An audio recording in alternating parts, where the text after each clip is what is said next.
Hello everyone, this is Ankita Shukla. I hope you all are doing well. And हम करने वाले हैं हॉलीवुड एसएससी सीजीएल 2024 के टीयर 1 लाइव टेस्ट के जीएस पार्ट का डिस्कशन। ये लाइव टेस्ट हुआ था 18 से 19 मई 2024 को। तो चलिए पढ़ाई करते हैं, डिस्कशन करते हैं। चलिए, सो फर्स्ट क्वेश्चन था, महाशिवरात्रि हिंदू कैलेंडर के किस महीने में मनाई जाती है? बहुत सारे लोगों ने श्रावण कर दिया, आंसर इसका फाल्गुन होगा। हिंदी वाले मंथ्स याद कर लीजिए क्योंकि आएंगे, मतलब आते हैं एग्जाम में। तो जिनको नहीं याद है वो देख लें, जिनको याद है वो इसका पढ़ सकते हैं यहाँ से। चैत्र वैशाख, ज्येष्ठ, आषाढ़, श्रावण, भाद्रपद, अश्विन, कार्तिक, मार्गशीर्ष, पूष, एंड उसके बाद में आता है माघ, एंड देन आता है फाल्गुन। एक चीज याद रखिए, फाल्गुन लास्ट मंथ होता है हिंदू कैलेंडर का, और एफ से फाल्गुन, एफ से फरवरी मार्च में होता है। यहाँ चैत्र स्टार्ट करेंगे कहाँ से, क्योंकि ये मार्च में खत्म हो रहा है, तो पहला महीना जो होगा वो कहाँ से स्टार्ट होगा? मार्च अप्रैल। ये अप्रैल टू मई, ये कहाँ से कहाँ तक? मई टू जून। ये कहाँ से कहाँ तक? ये जून टू जुलाई, जुलाई टू अगस्त, अगस्त टू सितंबर, सितंबर टू अक्टूबर, एंड अक्टूबर टू नवंबर, नवंबर टू दिसंबर, और दिसंबर to Jan, and Jan to Feb. Okay, अब क्या याद कर सकते हैं? देखिए, अगर पूरे याद करने कर लीजिए, वैसे तो बहुत इजी से है, इतना भी टफ नहीं है याद करना। नहीं याद हो रहा है कुछ भी, कहीं पे ऐसा लग रहा है कि हाँ भूल जाते हैं कई दिनों में, तो थोड़े से लॉजिक्स लगाइए। जैसे कि फाल्गुन, एफ से फरवरी। दूसरा लॉजिक, कार्तिक अमावस्या को हमारी दीपावली होती है। हमें मालूम है दीपावली कौन से 2 मंथ में पड़ती है? अक्टूबर नवंबर। तो अगर आपका कार्तिक आ रहा है मंथ, तो हमेशा याद करो दिवाली कब पड़ती है? अक्टूबर नवंबर। तो ये अक्टूबर नवंबर में पड़ेगा कार्तिक मंथ। देन श्रावण आपको पता है सावन में पानी बरसता है, ऐसा आपने सुना होगा। सो श्रावण पानी बरसता है, और पानी एक्चुअल में इंग्लिश वाले मंथ्स में कौन से मंथ्स में बरसता है? जुलाई एंड अगस्त। तो आप इस तरह से बीच के याद कर सकते हो, एंड इस तरह से आपको याद हो सकते हैं। लेकिन बेटर यही रहेगा कि आप पूरे सारे याद कर लें, एंड कुछ बहुत फेस्टिवल वगैरह भी याद कर लें, जैसे महाशिवरात्रि इसमें आया क्वेश्चन में। नेक्स्ट क्वेश्चन है कि यदि वृक्क ठीक से कार्य नहीं कर रहा है, वृक्क मतलब kidney is not functioning properly, then the extra amount of urea gets accumulated in blood. This condition is called, ये कंडीशन क्या कहलाती है? यूरेमिया कहलाती है। मैंने यूरिक फ्लक्स कर लिया था, और मैंने जब इसको सर्च किया तो ऐसा कोई वर्ड कुछ होता ही नहीं है। कोई नहीं, सो मैंने पढ़ लिया। यूरेमिया जो है, इसमें क्या हो जाता है कि extra amount of urea gets accumulated. Simple C language में इतना याद कर लीजिए, यूरेमिया है तो यूरिया से तो रिलेटेड ही है, एंड किडनी से रिलेटेड है। इसमें excess of urea in blood, बस इतना याद कर लीजिए, और ये तो याद ही रहेगा, यूरिया है और किडनी से रिलेटेड है। ठीक है, इसमें सिर्फ इतना याद करना है। नेक्स्ट क्वेश्चन है, हाँ जी, ये क्वेश्चन इंपॉर्टेंट है, इस क्वेश्चन को हिंदी में कर लेते हैं। सांची स्तूप जो है वो एक प्राचीन स्थापत्य स्मारक है जिसे डैश द्वारा बनाया गया था, सम्राट अशोक द्वारा बनाया गया था। अब ये है तो इजी क्वेश्चन, लेकिन इंपॉर्टेंट इसलिए है क्योंकि मैं इसको बहुत डिटेल में डिस्कस करने वाली हूँ। क्योंकि यहाँ पे राजा कनिष्क दिए गए हैं, महाराजा कृष्णदेवराय, केडीआर दिए हुए हैं, सम्राट अशोक एंड बिम्बिसार हैं। सारे के सारे लगभग इंपॉर्टेंट हैं, तो मैं सबके बारे में थोड़ा डिस्कस करूंगी। अशोक एक इंपॉर्टेंट टॉपिक है, इस बारे में ज़्यादा डिस्कस करूँगी। तो जिन लोगों को भी इन चारों के बारे में पर्याप्त नॉलेज है, वो लोग इस क्वेश्चन को स्किप करके नेक्स्ट क्वेश्चन पे जा सकते हैं, वरना जिनको नहीं है नॉलेज, जिनको सुनना है, वो यहाँ पे सुन सकते हैं। मैं बहुत सारी चीज़ें बताने वाली हूँ। अगर बात करें सम्राट अशोक की, तो इनका राज्याभिषेक इंपॉर्टेंट है, वो याद कर लीजिएगा। राज्याभिषेक इनका 269 BC में हुआ है। देन इसमें क्वेश्चन क्या आता है कि राज्याभिषेक के कौन से वर्ष में इन्होंने कलिंग वॉर किया था? कलिंग वॉर इन्होंने 8वें जो वर्ष था उसमें किया था। तो अगर 269 से 8वां वर्ष निकाला जाए तो 261 BC होगा। BC है इसलिए नेगेटिव में जाएगा ईयर। सो इनका कलिंग वॉर हो गया। इसके बाद में इन्होंने बौद्ध धर्म अपना लिया था। किससे प्रेरणा ली थी बौद्ध धर्म के लिए? इन्होंने अपने भतीजे निर्ग्रोध से प्रेरणा ली थी, और इन्होंने शिक्षा बौद्ध धर्म की किससे ली थी? उपगुप्त से ली थी। ठीक है, आगे बात करें तो सम्राट अशोक के इन्हीं के टाइम पे थर्ड वाली बुद्धिस्ट काउंसिल हुई थी, बौद्ध संगीति हुई थी, एंड इसके बाद में और क्या हम बता सकते हैं इसमें? हाँ जी, इन्होंने 14 बृहद शिलालेख और 7 लघु शिलालेख बनवाए थे। अब मैं बोल के बता देती कौन कौन से थे 7 लघु शिलालेख। 7 लघु शिलालेख कौन से थे? रूमनदेई, टोपरा, मेरठ, कौशाम्बी, लौरिया नंदनगढ़, लौरिया आरेराज या फिर अरारेज जो भी है, एंड रामपुरवा। ये जो लास्ट के मैंने 3 बताए हैं, लौरिया नंदनगढ़, लौरिया अरारेज एंड रामपुरवा, ये तीनों के तीनों बिहार, चंपारण बिहार में हैं। और इसमें से लघु वालों में से 2 इंपॉर्टेंट हैं। एक है रूमनदेई, ये कहाँ पे है? नेपाल में है, लुम्बिनी नेपाल। ये क्यों इंपॉर्टेंट है? क्योंकि ये वो है जिसमें टैक्स वगैरह की चर्चा की गई है। ठीक है, और ये सबसे छोटा भी है, सबसे छोटा अभिलेख भी है। अशोक का, ठीक है। एंड दूसरा वाला इंपॉर्टेंट है कौशाम्बी वाला, कौशाम्बी, कौशाम्बी इधर से आएगा। ये कौशाम्बी इंपॉर्टेंट क्यों है? क्योंकि इसमें रानी कारुवाकी के बारे में चर्चा है। एकमात्र अभिलेख जिसमें रानी की चर्चा है, किसी रानी की चर्चा है, तो रानी कारुवाकी की चर्चा उन्हीं को समर्पित है, एक्चुअली डेडिकेटेड है। एंड यही वाला कौशाम्बी अभिलेख है जिसे अकबर जो है वो प्रयागराज लेकर आया था, ठीक है। ये इंपॉर्टेंट बात नहीं थी, चलो कोई नहीं। ये जो 14 वृहद शिलालेख लिखवाए थे, इनके लिए पत्थर कहाँ से आए थे, ये भी क्वेश्चन इंपॉर्टेंट है। चुनार यूपी से लेकर आए गए थे, चुनार यूपी से लाए गए थे पत्थर। एंड और सम्राट अशोक का सबसे दूर जो मिला है एक शिलालेख, वो कहाँ पे मिला है? एशिया माइनर, तुर्की, ग्रीस में मिला है, ठीक है। और इन्होंने स्त्री महामात्र की स्थापना की थी। एंड और क्या हाँ, इनके शिलालेखों को पढ़ने में सफलता किसको मिली थी? जेम्स प्रिंसिप को मिली थी, ठीक है। जेम्स प्रिंसिप शायद आपको यहाँ दिखे ना। हाँ जी, इन्होंने अपने बेटे महेंद्र पेटी संघमित्रा को श्रीलंका भेजा था बौद्ध धर्म के उसके लिए, प्रचार के लिए। एंड कलिंग वॉर की बात हुई तो कलिंग वॉर की का वर्णन हमें कहाँ मिलता है? कलिंग वॉर का वर्णन हमें मिलता है हाथी गुफा शिलालेख में, अभिलेख में। हाथी गुफा अभिलेख ये किसने बनवाया था? राजा खारवेल ने बनवाया था, ठीक है। एंड ये है कहाँ पे? उड़ीसा। जो कलिंग कहा जाता है ना, ये उड़ीसा को ही कहा जाता है।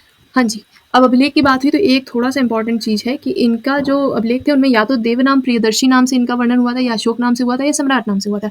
तो बहुत सारे मेजर मतलब अधिकतर ऐसे ही थे जिनमें देवनाम प्रियदर्शी के नाम से हुआ था, लेकिन कुछ थे जिनमें अशोक नाम से इनका वर्णन हुआ था। और वो कुछ कौन से थे? वो 4 थे, गुर्जरा, मास्की, नेटूर और उदयगोलान।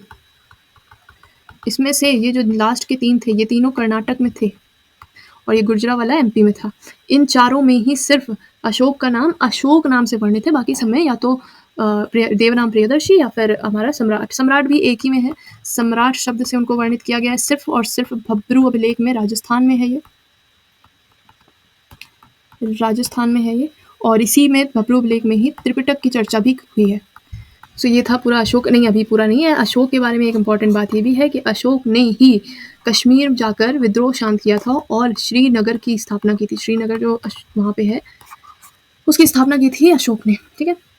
अब क्योंकि श्रीनगर की बात आई तो मुझे एक और चीज़ याद आई कि ये जो पूरी घटना है कि कश्मीर में विद्रोह था, उसको जाके पहले सुशीम गए, देन अशोक गए, अशोक ने जाके श्रीनगर की स्थापना की। इस पूरे का वर्णन किसमें मिलता है? रजत रंगिणी बुक है जो, रजत रंगिणी बुक जो है किसने लिखी है? कल्हड़ ने लिखी है।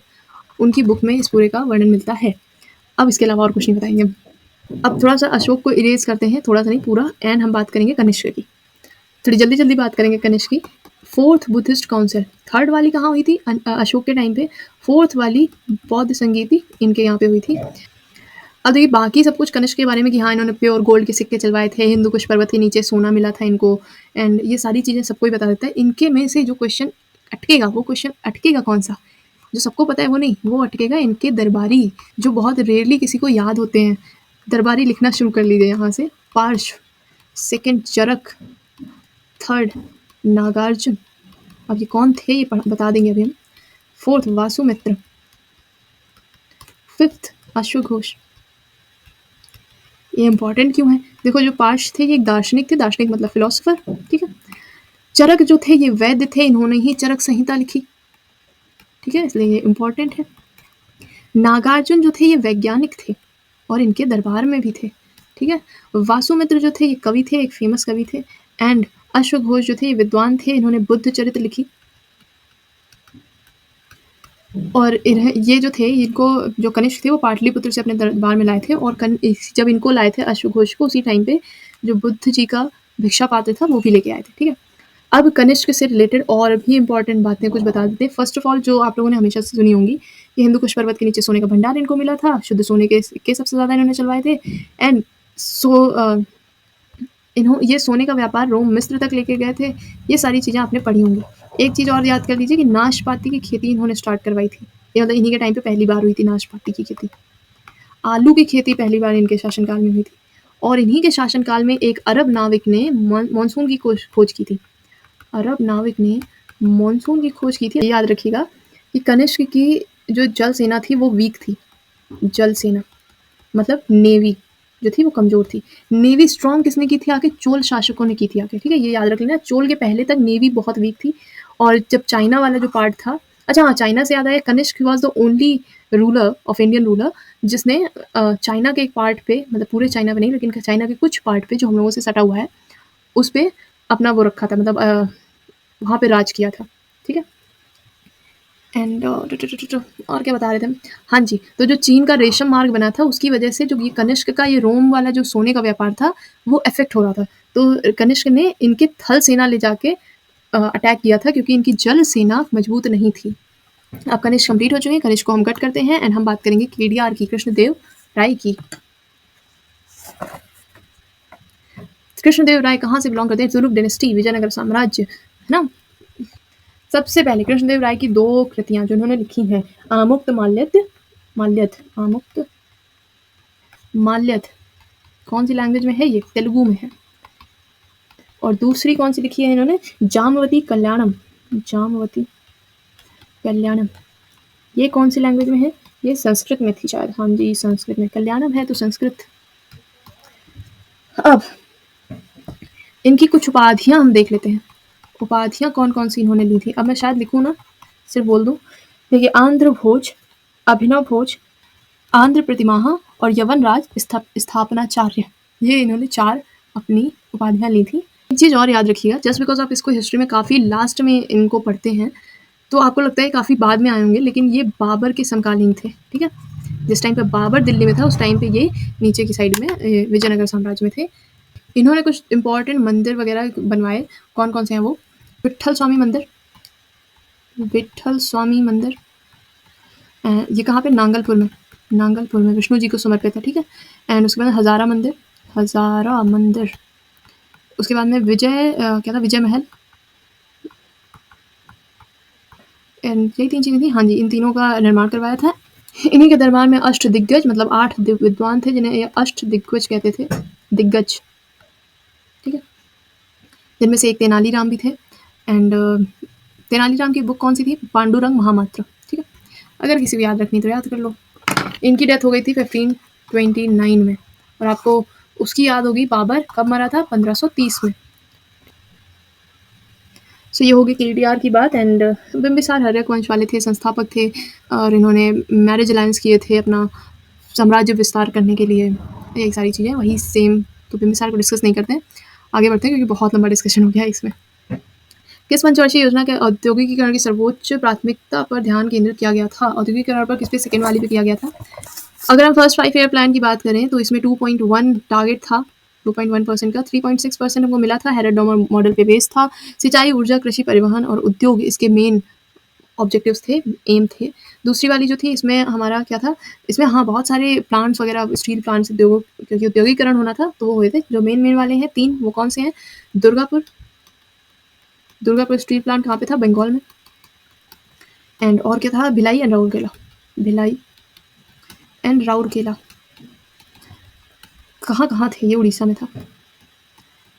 एंड कब कब थे ये तो याद? हाँ, किसकी हेल्प से हुए थे? दुर्गापुर वाला जो था वो 1959 में था। एंड दुर्गापुर था तो फिर ये एक सेकंड, हाँ दुर्गापुर था, ब्रिटेन की हेल्प से था, ब्रिटेन की हेल्प से था। भिलाई भिलाई भलाई भलाई भलाई, यूएसएसआर, भला इंसान कब था? इससे कम था, 1955 में ये दोनों हुए थे। 55, ये भी 1955 था। एंड ये जर्मनी की हेल्प से हुआ था। ठीक है। थर्ड वाली पंचवर्षीय योजना जो कि एक फेल थी, इसमें 5.6 का टारगेट था। 4.8 हमने, नहीं सॉरी 4.8 नहीं, 2.84,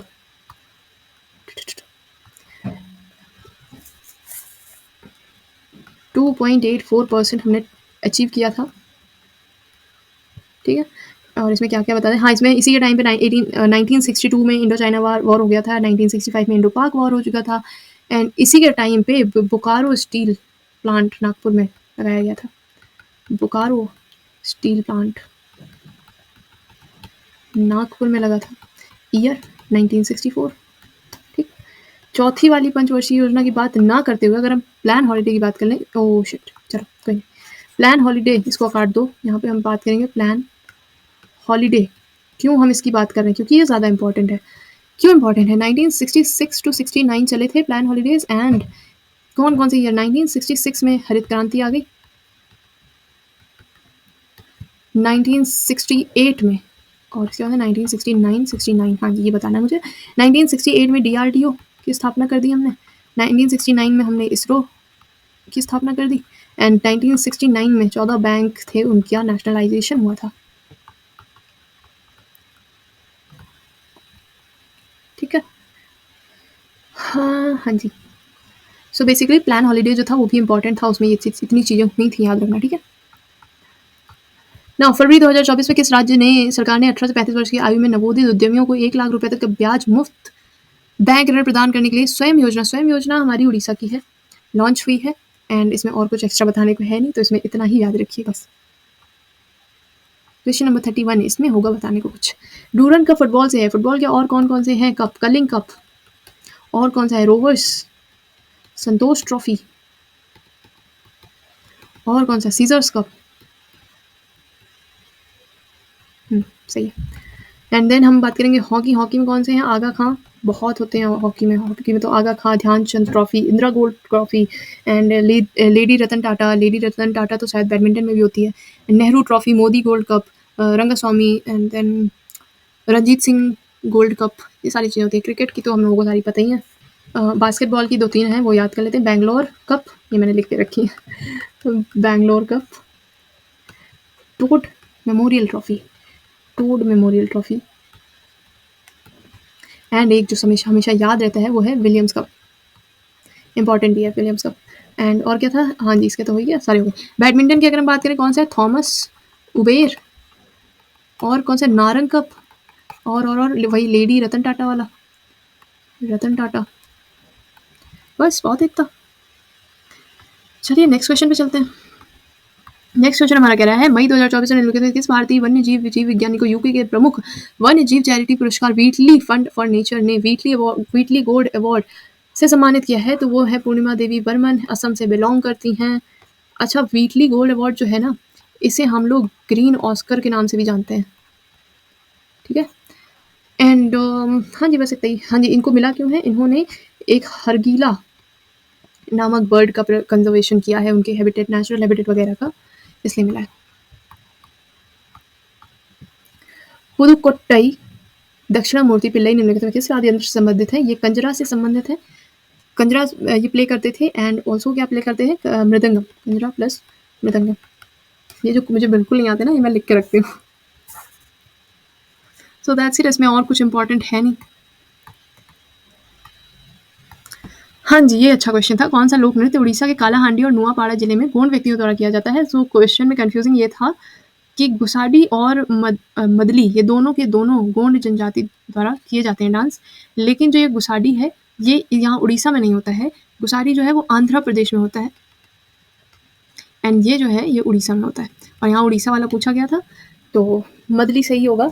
एंड धिमसा एंड लंबाडी ये दोनों ही आंध्र प्रदेश में होते हैं, और धिमसा जो है वो पोरजा जनजाति द्वारा किया जाता है। पोरजा जनजाति, बस बहुत इतना।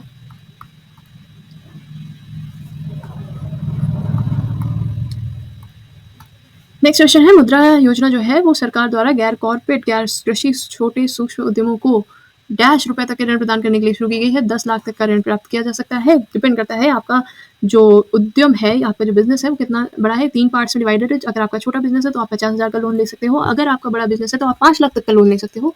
अगर आपका और भी बड़ा बिजनेस है तो आप 5 से 10 लाख तक का लोन ले सकते हो। ये योजना कब आई थी? 2015 में आई थी। ठीक है, एंड हाँ जी, बस इसमें बस इतना ही काफ़ी है। लेजिम लोक नृत्य, लेजिम महाराष्ट्र का है, हम सबने याद कर रखा है, तो इसमें कुछ भी एक्स्ट्रा याद करने की ज़रूरत नहीं है। आगे बढ़ते हैं जल्दी जल्दी। राष्ट्रीय महिला हॉकी लीग 2024 का समापन 9 मई 2024 को निम्नलिखित में किस शहर में हुआ है? रांची में हुआ है। कुछ भी याद करने की ज़रूरत नहीं है, और क्योंकि करंट अफेयर का है तो इससे ज़्यादा क्या ही याद करें। एक्वारेजिया अम्लराज जिसे कहते हैं, इसको तैयार करने के लिए HCl के कितने भाग का प्रयोग किया जाता है? 3 भाग का प्रयोग किया जाता है। 3 part of HCl plus 1 part of HNO3 को मिला के बनाया जाता है एक्वारेजिया। इस एक्वारेजिया में गोल्ड एंड प्लेटिनम दोनों के दोनों जो हैं घुलनशील होते हैं, मतलब डिजोल्व हो जाते हैं। ठीक, आगे बढ़ते हैं। हाँ जी, ये बड़ा अच्छी सा क्वेश्चन था। निम्नलिखित घटनाओं पर विचार करें, कब कौन सी हुई हैं, उनको अपने कालानुक्रम के अनुसार व्यवस्थित करना था। तो मुस्लिम लीग की स्थापना कब हुई थी? बंगाल विभाजन हमारा कब हुआ? 1905 में। अच्छा, बंगाल विभाजन जब हुआ था उस टाइम पे वो कौन थे? बंगाल के गवर्नर कौन थे? तो वो थे कर्जन इन्होंने कर्स कर दिया, इसलिए ये बंगाल जो है वो बीच से डिवाइड हो गया। मुस्लिम लीग की स्थापना इसके अगले साल 1906 में हो जाती है। किसने किसने की थी? आगा खां और सलीमुल्लाह खां प्लस सलीम मुल्ला खां, ठीक है। एंड उसके बाद में दिल्ली, हमारी राजधानी कलकत्ता से दिल्ली चली गई थी 1911 में। अब यहाँ पे क्या हुआ था देखो, यहाँ पे हॉर्डिंग जो थे वो बने थे गवर्नर, और जब दिल्ली, उन्होंने ही कलकत्ता से दिल्ली राजधानी स्थानांतरित की थी, प्लस जो इसके पहले बंगाल विभाजन हुआ था 1905 में, इन्होंने उसको रद्द कर दिया था। इन्होंने बंगाल विभाजन को 1911 में ही रद्द किया था। एंड श्वेत विद्रोह, ये वाइट म्यूटिनी जो मुझे नहीं पता थी, ये हुई थी 1859 टू 61। इसमें ये सबसे बड़ा इंग्लैंड के सिपाहियों द्वारा विद्रोह था। बस इतना याद करो। इसके काकोरी ट्रेन डकैती जो थी वो 9 अगस्त 1925 को हुई थी। किसने किसने की थी? प्लान इसको किया था रामप्रसाद बिस्मिल और अशफाक उल्ला खान ने। दोनों लोगों को फांसी हो गई थी इसी कारण से बाद में। एग्जीक्यूशन में बहुत सारे लोग शामिल थे, जिसमें से एक चंद्रशेखर आज़ाद भी थे, ठीक है। लेकिन चंद्रशेखर आज़ाद, हाँ उनका तो पता है ना, उनको तो फांसी नहीं हुई थी, उन्होंने खुद को ही गोली मारी थी। भारतीय संविधान के किस अनुच्छेद में धन विधेयक को प्रभाषित किया गया है? बड़ा इजी सा क्वेश्चन। आर्टिकल नंबर 110, 112 में क्या है? बजट है। बजट का वर्णन नहीं हुआ है वहाँ पे। और चलो बस, वित्तीय विवरण, वार्षिक वित्तीय विवरण कुछ ऐसे होता है। ये क्वेश्चन का आंसर इसमें गलत टिक किया गया है, बहुत सारे लोगों का कंफ्यूजन था। ये गलत है। कौन सा सही है? क्या ये सही है? देखते हैं। देखो सबसे पहले सतलज, वहाँ क्यों लिख रहे हैं हम, हटाते हैं, यहाँ लिखते हैं। सतलज जो है वो 1450 किलोमीटर है, जो कृष्णा है वो 1400 किलोमीटर है, जो नर्मदा है वो 1312 किलोमीटर है, और जो यमुना है ये 1376 किलोमीटर है। सो बेसिकली यमुना बड़ी हुई, यहाँ तक तो पूरा सही चल रहा है। सतलज के बाद में कृष्णा आएगी, लेकिन ये जो यमुना है वो इधर होगी, नर्मदा इधर होगी, कोई भी ऑप्शन सही नहीं है। सो अब पता नहीं इसमें किस उद्देश्य से इन लोगों ने ये करा है, एकदम ही उल्टा किया है। लेकिन चलो कोई, बताओ, कृष्णा को छोटा कर दिया, यमुना नर्मदा से किया, यमुना से भी छोटा कर दिया। नेक्स्ट क्वेश्चन है हमारा, ये प्रोटॉन की खोज किसने की थी? अर्नस्ट रदरफोर्ड ने की थी। अब इसको कैसे याद करना है? प्रोटॉन, इलेक्ट्रॉन, न्यूट्रॉन, पेन के तौर पे याद रखो, और इसमें लिख दो RJC, JRC नहीं लिखना है जो मैं हर बार करती हूँ। ओके, इसको याद कैसे रखना है? Proton, electron and neutron. Pen को याद रखो और यहाँ पे लिख दो RJC। P से प्रोटॉन, E से इलेक्ट्रॉन, N से न्यूट्रॉन, R से रदरफोर्ड, J से हमारा J थॉमसन, एंड C से हमारा चार्विक। हो गया। इन लोगों ने इन चीज़ों की खोज की है। कब कब की है? इन्होंने 1917 में की, इन्होंने 1897 में की, इसका मतलब इलेक्ट्रॉन पहले खोजे गए। इन्होंने 1932 में की, ठीक है। एंड इन्होंने 1932 में की, इसीलिए इनको नोबेल मिला 1935 में। इसमें इंटरेस्टिंग बात यह है कि चैडविक ने इसकी खोज की थी, लेकिन रदरफोर्ड ने 1920 में पहले ही न्यूट्रॉन का जो कॉन्सेप्ट है वो बता दिया था, सिद्धांत दिया था, लेकिन उन्होंने मतलब उसको इतने अच्छे से एक्सप्लेन नहीं किया था, इन्होंने प्रॉपर कर दिया, तो इनको नोबेल मिल गया। इस नियम के अनुसार दो आवेशों के बीच लगने वाला आकर्षण बल उन आवेशों के बीच की दूरी के वर्ग के व्युत्क्रमानुपाती होता है। इसका मतलब F is directly proportional to, inversely proportional to R square. ये कौन सा वाला लॉ कहता है? कूलॉम्स लॉ कहता है। F is inversely proportional to R square and F is directly proportional to Q1 Q2। तो हमारा F का फॉर्मूला क्या हो जाता है? K Q1 Q2 upon R square. यहाँ पे Q1 Q2 आवेश है, K जो है वो कूलॉम्स कांस्टेंट है, एंड R जो है वो उन दोनों के बीच की दूरी है, F जो है वो आकर्षण बल है। बॉयल्स लॉ हमारा क्या कहता है? बॉयल्स लॉ कहता है कि हम बॉयल करेंगे तो प्रेशर आएगा, प्रेशर डालेंगे तो उसका जो वॉल्यूम है वो इनवर्सली प्रोपोर्शनल हो जाएगा। तो बेसिकली बॉयल्स लॉ कहता है कि जो प्रेशर होता है वो वॉल्यूम के इनवर्सली प्रोपोर्शनल होता है। In the terms of gases के बारे में बात है, तो इसका जो फाइनल प्रोडक्ट बनता है वो बनता है P1 P2 P1 V1 equals to P2 V2, ठीक है। कब आया था? 1662 में आया था बॉयल्स लॉ। इसके बाद में अगर हम चार्ल्स लॉ की बात करें, तो चार्ल्स लॉ कहते हैं कि VT, V is directly proportional to T, इसका जो फाइनल प्रोडक्ट आता है V1 T1 equals to V2 T2, ठीक है। एंड देन आइडियल गैस का जो लॉ होता है PV इक्वल्स टू NR, छोटा वाला R नहीं, बड़ा वाला R, NRT, ठीक है। ये इसका फॉर्मूला हो जाता है बस। नेक्स्ट क्वेश्चन हमारा कह रहा है कि भारतीय संविधान की प्रस्तावना में दिए गए समानता और भाईचारे के आदर्श किस देश से संविधान से लिए गए हैं? फ्रांस से लिए गए हैं। फ्रेंच कॉन्स्टिट्यूशन से और क्या क्या लिया गया है? इक्वेलिटी, लिबर्टी एंड फ्रेटर्निटी, ठीक है। ब्रिटिश संविधान से तो बहुत कुछ लिखा गया है। क्या क्या लिया गया है? पार्लियामेंट्री गवर्नमेंट ली गई है सबसे पहले तो, ठीक, गवर्नमेंट ली गई है, ठीक है। अब मैं सब लिखूंगी नहीं, बता देती हूँ। रूल ऑफ लॉ लिया गया है, देन हमें लेजिस्लेटिव प्रोसीजर लिया गया है, सिंगल सिटीजनशिप एकल नागरिकता ली गई है, कैबिनेट सिस्टम लिया गया है, जो रिट्स हमारी हैं, जो नहीं हमारी रिट्स हैं, रिट्स जारी होती हैं, सुप्रीम कोर्ट जारी करता है, हाई कोर्ट जारी करता है, तो वो रिट्स ली गई हैं। द्विसदन का जो सिस्टम है वो भी ब्रिटिश संविधान से ही लिया गया। आयरलैंड से हमने क्या क्या लिया, डीपीएसपी सबसे पहले, डीपीएसपी। दूसरा, राज्यसभा के मेंबर्स का जो नॉमिनेशन होता है वो हमने लिया है आयरलैंड से। तीसरा, हमने प्रेसिडेंट के इलेक्शन का जो मेथड है वो भी लिया है। जर्मनी से और क्या ही ले सकते हैं इमरजेंसी के अलावा, हमने इमरजेंसी प्रोविजंस लिए, ठीक है। अच्छा, जर्मनी के जो संविधान है उसको कहते क्या है, वीमर कॉन्स्टिट्यूशन, वीमर कहा जाता है उनके कॉन्स्टिट्यूशन को। नेक्स्ट क्वेश्चन हमारा क्या है, पुणे सेवा सदन सोसाइटी का मुख्य उद्देश्य क्या था, महिलाओं के कल्याण को बढ़ावा देना था। एंड पुणे सेवा सदन सोसाइटी जो है इसकी स्थापना हुई थी 1909 में। किसने किसने की थी, जी.के. देवधर और रामाबाई रानाडे, ठीक है। इन्होंने दोनों लोगों ने मिलकर की थी। एंड हाँ, बस इतना काफ़ी है। नेक्स्ट क्वेश्चन है, पद्मश्री पुरस्कार से सम्मानित गीता महालिक ने कला और संस्कृति में विशेष रूप से डैश नृत्य को बढ़ावा देने के लिए दिल्ली में गीता की उपासना नामक एक गैर सरकारी संगठन की स्थापना की है। ये उड़ीसी से संबंधित है, उड़ीसी नृत्य को बढ़ावा देने के लिए इन्होंने किया है। एंड और इसमें कुछ भी और इम्पोर्टेंट नहीं है ये, हाँ जी। और बस उड़ीसी से याद रखिएगा, महापात्रा अगर नाम में आ रहा है तो वो उड़ीसी से ही संबंधित होते हैं। ओके, ये भी एक करंट अफेयर का क्वेश्चन है कि तेजस्विन शंकर जो है उन्हें USATF फेस्टिवल में क्या मिला है, मतलब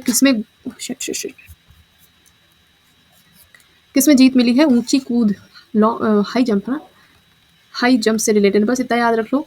तेजस्विन शंकर USATF हाई जंप, या फिर USATF शायद ना आ जाए, तेजस्विन शंकर जो है वो हाई जंप से रिलेटेड है, ये ज़्यादा इंपॉर्टेंट है। नेक्स्ट क्वेश्चन है कि LPG के सुधार जो थे उनका कारक क्या नहीं था। LPG सुधार बहुत बार पढ़े जा चुके हैं, हम सबको पता है ये 3 कारक हो सकते हैं, निर्यात बढ़ाने के लिए नहीं। देखो, ये किसी भी पॉजिटिव उसके लिए नहीं किया गया था कि हमें ये बढ़िया करना है, हमें ऐसा जो नेगेटिव हो रहा था हमें उसको रोकना था, इसके लिए ये LPG सुधार लाए गए थे। तो यहाँ पे कीमतों में वृद्धि लानी थी, कीमतों में वृद्धि हो गई थी, राजकोषीय घाटे में वृद्धि हो गई थी, प्रतिकूल भुगतान संतुलन में वृद्धि हो गई थी, तो उसकी वजह से LPG सुधार लाए गए थे। क्वेश्चन नंबर 49 कह रहा है, निम्नलिखित में से क्या बायोगैस का एक मुख्य घटक है, मिथेन है, CH4। हाँ जी, ये इंपॉर्टेंट। किस वायसराय ने प्रस्ताव को ब्रिटिश भारत में स्थानीय स्वशासन की मैग्ना कार्टा के रूप में लिखा गया है, दैट वाज रिपन। एंड अगर हम सबकी एक एक करके बात करें तो बेंटिक जो थे भारत के फर्स्ट गवर्नर जनरल थे, किसके, भारत के फर्स्ट गवर्नर जनरल थे। एंड इन्होंने सती प्रथा एबॉलिश की थी, तो इस तरह से मैंने इसको याद रखा है, बेंटिक ने बैन की थी सती प्रथा। और अगर रिपन की बात करें तो वही लोकल सेल्फ गवर्नमेंट, स्थानीय स्वशासन के जनक कहे जाते हैं, जो कि यहाँ पे लिखा भी हुआ है, स्थानीय स्वशासन। एंड इनके ही शासनकाल में इल्बर्ट बिल आया था, इन्होंने ही पेश किया था। एंड देन कैनिंग की बात करें तो कनिंग ये आए थे 1856 to 57 रहे थे, और उसके बाद में एक और शासनकाल इनका छोटा सा रहा था 62 के अराउंड। फर्स्ट वायसराय बनाए गए, लास्ट गवर्नर जनरल रहे होंगे फिर तो फर्स्ट वायसराय बनाए गए। एंड इन्होंने विधवा पुनर्विवाह स्टार्ट नहीं करवाया, विधवा पुनर्विवाह एक्ट लाए, ठीक है। IPC की स्थापना हुई, इंडियन पीनल कोड, IPC की स्थापना हुई। इन्होंने ही डॉक्ट्राइन ऑफ लैप्स से, जो कि हड़प नीति के नाम से फेमस थी, उसको समाप्त किया था। एंड इन्होंने ही बम्बई, कलकत्ता एंड मद्रास, तो थोड़ी थोड़ी मिस्टेक हो जाया करें, छोड़ दिया करो, मुझे बहुत जल्दी जल्दी लिखना होता है। मैं हाई कोर्ट की स्थापना की थी, ठीक है, इन तीनों जगहों पे हाई कोर्ट की स्थापना करवाई थी, इन्हीं के टाइम पे हुई थी, इन्हीं के टेन्योर में। शासनकाल कहाँ से हो गया। नेक्स्ट क्वेश्चन हमारा क्या है, अच्छा नेक्स्ट क्वेश्चन कोई नहीं है, हो गया हमारे सारे क्वेश्चंस। सो दैट्स इट, हो चुका है हमारा पूरा GS का डिस्कशन। एंड ये जो हमारे वायसराय वगैरह थे, वायसराय, गवर्नर जनरल, इनमें से किसके शासनकाल में क्या क्या काम हुए हैं, इसकी एक मेरे पास में PDF है, उसके मैं स्क्रीनशॉट वगैरह, PDF नहीं है वो, मेरे पास में स्क्रीनशॉट्स ही हैं, तो मैं वो दूंगी टेलीग्राम चैनल पे, वहाँ से आप ले सकते हैं, अगर आप में से किसी को भी पढ़ना है इनके बारे में तो, ठीक है। So that's it for today. अगर आपके लिए ये सेशन बेनिफिशियल रहा हो तो please like, share and subscribe कर दीजिए। मुझे आप टेलीग्राम पे ज्वाइन कर सकते हैं, मेरे चैनल को, वहाँ पे कई सारे नोट्स आपको Hindi medium and English medium के लिए मिल जाएंगे। So thank you so much.